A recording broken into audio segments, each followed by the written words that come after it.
નમસ્કાર, સમાચાર સાથે હું છું અક્ષય। તો ગાંધીનગરમાં ટાઇફોઇડ બાદ કોંગો ફીવરનો કેસ આવતા એક રીતે હડકંપ મચી ગયો છે।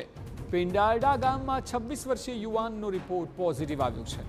પશુપાલન સાથે સંકળાયેલા યુવાનનો રિપોર્ટ પોઝિટિવ આવ્યો।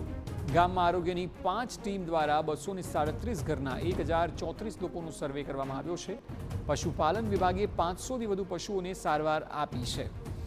રોગ પશુઓમાં ન ફેલાય તે અંગે પણ કામગીરી શરૂ કરવામાં આવી છે। 25 દિવસ પહેલા યુવક રાજસ્થાન અને પાલનપુરથી પશુઓ લાવ્યો હતો। 10 દિવસથી બીમાર હોવાથી યુવકની ખાનગી હોસ્પિટલમાં સારવાર ચાલી રહી છે।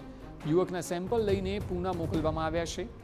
પિંડારડામાંથી પશુઓના 5 બ્લડ સેમ્પલ અને 5 સીરમ સેમ્પલ પુણે મોકલાયા। કુલ 37 જેટલા પશુ વાડામાં વેટરનરી વિભાગ દ્વારા ચેકિંગ અને સેમ્પલની કામગીરી કરી રહ્યા છે।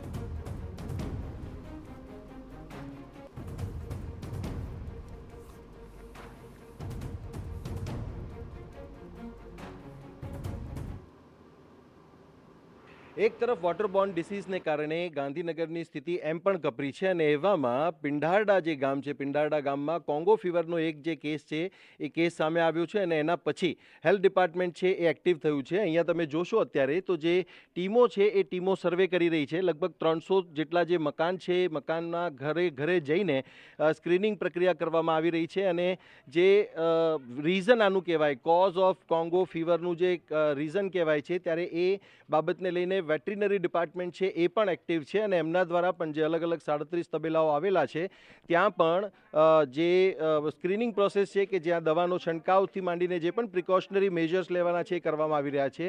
કોઈ પણ જગ્યાએ મચ્છરનું બ્રીડિંગ છે કે કેમ, ત્યારે એ બાબતની તકેદારી ના ભાગરૂપે આ સમગ્ર ઘરે જઈને આ ટીમો આ સર્વે અને આ સ્ક્રીનિંગ પ્રોસેસ કરી રહી છે। સ્થાનિક જે તલાટી છે એમની સાથે વાત કરીશું। પ્રજ્ઞેશભાઈ, સવારથી જે ટીમો છે એ ટીમો આવી અને શું કાર્યવાહી અત્યારે અહીંયા થઈ રહી છે? સવારથી દરેક ઘરે સ્ક્રીનિંગ થઈ રહ્યું છે અને દરેક કોઈ ઘરમાં બીમાર છે કે નહીં, કોઈ લક્ષણ છે, આસપાસ એમનો તબેલો છે કે નહીં, એ પ્રકારની તમામ જાણકારી મેળવીને બંને ટીમો, આરોગ્યની ટીમો અને પશુપાલનની ટીમો સાથે અમારો ગ્રામ પંચાયતના કર્મચારીઓ દરેક બધા એમાં લાગેલા જ છીએ। અચ્છા, બીજી મહત્વની બાબત, કારણ કે કોઝ જે કહેવાય છે, આનું રીઝન જે કહેવાય છે, ઈતરડીને કારણે થતું હોય, પશુઓને કારણે જે આવતું હોય છે એના કારણે, તો ત્યાં કયા પ્રકારની કાર્યવાહી થઈ રહી છે? વેટરીનરી ડિપાર્ટમેન્ટ જે છે શું કરી રહ્યા છે? વેટરીનરી ડિપાર્ટમેન્ટે ત્યાં સેમ્પલ લીધા છે અને સરપંચ સાહેબ બધા જોડે જ હતા। એમને ત્યાં સેમ્પલ લઈને ત્યાં હાલ એ મક્ખી છે કે નહીં, એના આસપાસ કોઈને સફાઈનું કઈ રીતનું છે એ તમામ એમને સર્વે કરી અને પછી દરેકને સમજૂત બી કર્યા છે।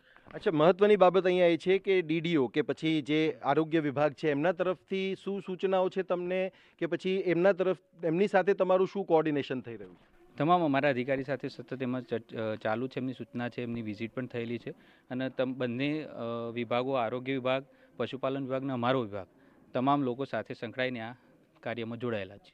તો આપ જોઈ શકો છો કે એક તરફ જે પ્રકારે વોટરબોર્ન ડિસીઝને કારણે ગાંધીનગરમાં સ્થિતિ ખૂબ કઠિન અને કપરી દેખાય છે, એવામાં હવે જે હેલ્થ ડિપાર્ટમેન્ટ છે એ એક્ટિવ થયું છે અને અહીંયા પિંડારડા ગામની અંદર ઘરે જઈને આ સ્ક્રીનિંગ પ્રોસેસ અને સાથે આ કોંગો ફીવરનો જે કેસ આવ્યો છે ત્યારે એ વધારે ન ફેલાય અને જે સ્થિતિ છે એ સ્થિતિ નિયંત્રણ બહાર ન જાય એની ખાસ તકેદારી રાખવામાં આવી રહી છે। અને ગાંધીનગરમાં એક પ્રકારે કહીએ તો હેલ્થ ડિપાર્ટમેન્ટ માટે પડકારો હમણાં છેલ્લા કેટલાક દિવસોમાં વધતા દેખાઈ રહ્યા છે, પરંતુ એટલી જ એક્ટિવનેસ બતાવવાની પણ જરૂર છે।